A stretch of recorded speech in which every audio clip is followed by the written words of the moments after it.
حمله مرگبار و غیر قابل باور بالای شرافت پروانی در کشور امریکا. زخمی شدن شرافت پروانی در این حادثه.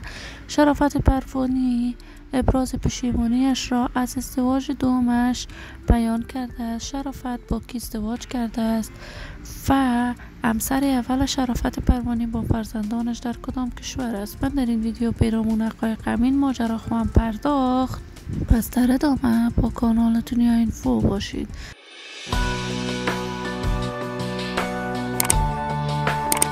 سلام و سلامتی نثار تک تک شما دوستان نهایت ارجمند کانال دنیا اینفو.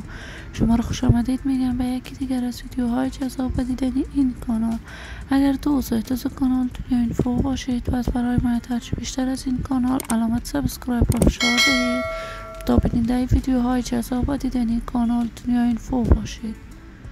شرافت پروانی هنرمند جوان، چهره شناخته شده، مطرح و محبوب در میان مردم افغانستان است. علاقه‌مندان و دوستداران خاص خودش را دارد. شرافت پروانی عاشقان هنر موسیقیش را از ولایت زیبای پروان آغاز کرد و از ولایت پروان است. مدت 10 سال می شود در میان مردم افغانستان به اوج شهرت هنری رسیده است. دوستداران و طرفداران خوبی دارد. شرافت پروانی در محفل خوشی هموطنان افغانش در داخل کشورش اشتراک میکرد. عاشقانه آهنگ میسرود. اما بعد از تحولات سیاسی حاکم در افغانستان رخت مهاجرت به کشور امریکا است. خانواده شرافت پروانی در افغانستان بود. تازه تصاویرش در صفحات مجازی دست به دست می شود که شرافت پروانی بار دیگر ازدواج کرده است. ازدواج دوم شرافت پروانی موج انتقادات و حمایت ها را به همراه داشت.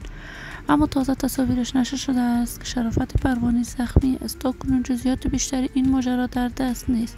شرافت پروانی در کشور امریکا مصروف کارهای هنری‌اش است و کنسرت‌هایی هم برگزار می‌کند.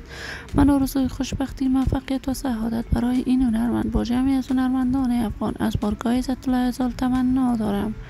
عزیزان و همراهان ارجمند کانال دنیا اینفو، اگر شما هم دوست کانال دنیا اینفو باشید پس برای حمایت هرچی بیشتر از این کانال علامت سابسکرایب را فشار دهید تا ویدیوهای دیگر کانال دنیا اینفو را از دست ندهید. این ویدیو را با دوستداران شرافت پروانی به اشتراک بگذارید. تا درود دیگر تمام شما نازنینان نهایت ارجمند را به الله منان امانت گذاشته موفق کامیاب باشید.